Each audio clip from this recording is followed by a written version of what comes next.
கன்னியாகுமரி மாவட்ட ஆயுதப்படையில் டானாக்காரன் திரைப்பட பாணியில் பெண் எஸ்ஐ தன்னை பழிவாங்குவதாக பெண் தலைமை காவலர் பகீர் புகார் அளித்திருக்கிறார். பயிற்சி கொடுப்பதில் ஏற்பட்ட ஈகோ யுத்தம் புகாரில் முடிந்தது. எப்படி? தலைமை காவலர் பெண் எஸ்ஐ மீது குற்றம் சாட்டி உள்ளார். பகீர் புகார் பின்னணி என்ன? கன்னியாகுமரி மாவட்டம் நாகர்கோவிலில் குமரி மாவட்ட காவல்துறையின் ஆயுதப்படை செயல்பட்டு வருகிறது. இங்கு 39 வயதான சொர்ணவேணி என்பவர் தலைமை காவலராக பணியாற்றி வருகிறார். இங்கு புதிதாக தேர்ந்தெடுக்கப்படும் பயிற்சி எஸ்ஐகளுக்கு கார்டாக செயல்பட்டு வந்துள்ளார் சொர்ணவேணி. அப்போது டிஎஸ்பி வழிகாட்டுதல் படி பல உத்தரவுகளை பிறப்பித்து சொர்ணவேணி பயிற்சி அளிப்பது வழக்கம்.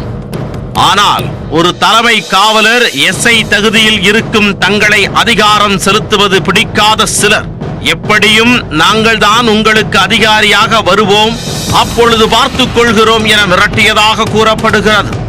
இந்நிலையில் பயிற்சி முடிந்து பொறுப்பேற்றபின் தன்னை பலமுறை அலைக்கழித்து பழிவாங்குவதாக சொர்ணவேணி நேசமணி நகர் காவல் நிலையத்தில் புகார் தெரிவித்துள்ளார். அதில் தனது குழந்தைக்கு அதிகமாக காய்ச்சல் இருப்பதாக கூறி விடுப்பு கேட்டு கடிதம் கொடுத்த போதும் தொடர்ந்து வேலைகளை கொடுத்து விடுப்பை நிராகரித்ததாக கூறியுள்ளார். தற்செயல் விடுப்பு கேட்டு கடிதம் கொடுத்த போது எஸ்ஐ வள்ளிச்செல்வி சிறையில் இருந்து போக்சோ கைதிகளை நீதிமன்றம் அழைத்து செல்லுங்கள், அதன் பின் வாருங்கள் என கூறியதாக தெரிகிறது. மீண்டும் மாலையில் சென்றபோது இரவு அணிவகுப்பில் கலந்து கொண்டபின் தற்செயல் விடுப்பிற்கு பரிந்துரை செய்யலாம் என குறிப்பிட்டதாக கூறப்படுகிறது.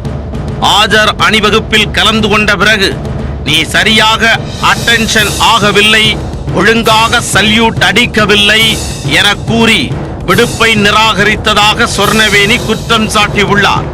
மேலும் சாதி ரீதியாக பேசியதாகவும் தெரிவித்தார்.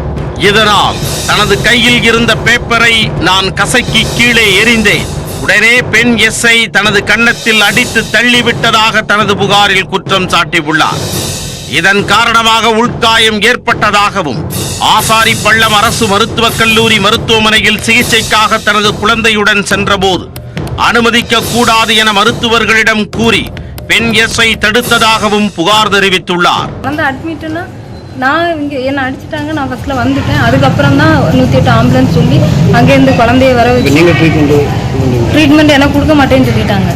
கொடுக்க மாட்டேன்னா யார் பேசுனாங்கன்னு தெரியாது. அந்த ஃபஸ்ட்டு அந்த டாக்டர் சார் வந்து நல்லா பேசிகிட்டு இருந்தாங்க. சரி அப்படின்னு எக்ஸ்ரேக்கு எல்லாமே எழுதி தந்து என்ன எக்ஸ்ரே எடுத்துட்டாங்க. எடுத்த பிறகு அதெல்லாம் உனக்கெல்லாம் ஒன்றும் இல்லை. ஓபி போட்டாங்க. அந்த மேலெல்லாம் ஒரு ஸ்லிப்பெல்லாம் வச்சுருந்தாங்க. எல்லாத்தையும் கிழிச்சிட்டு உனக்கு ஒன்றும் இல்லை, நீ போ அப்படின்னு சொல்லி அவர் ஜெயபாண்டியன் ஒரு அவங்க யாரும் உங்கள் ஆஃபீஸர் வந்து ப்ரெஷர் பண்ணுறாங்க, என்னால் வந்து ட்ரீட்மெண்ட் கொடுக்க முடியாது அப்படின்னு சொல்லிட்டாங்க. இதனிடையே சம்பந்தப்பட்ட எஸ்ஐ வள்ளிச்செல்வியும் தன்னை தலைமை காவலர் சொர்ணவேணி தாக்கியதாக கூறி மருத்துவமனையில் சிகிச்சை பெற்று திரும்பி உள்ளார். இருவரும் ஒருவரை ஒருவர் தாக்கிக் கொண்டதாக நேசமணி நகர் காவல் நிலையத்தில் புகார் அளித்துள்ளனர். இவர்கள் இருவரது புகார்களையும் பெற்றுக்கொண்ட காவல் நிலையம் இது குறித்து மேல் அதிகாரிகளின் உத்தரவிற்காக காத்திருக்கின்றனர். ஆயுதப்படையில் பணியாற்றும் தலைமை காவலர் மற்றும் பயிற்சி எஸ்ஐ இருவரும் தாக்கிக் கொண்ட சம்பவம் காவல்துறை வட்டாரத்தில் பரபரப்பை ஏற்படுத்தி உள்ளது.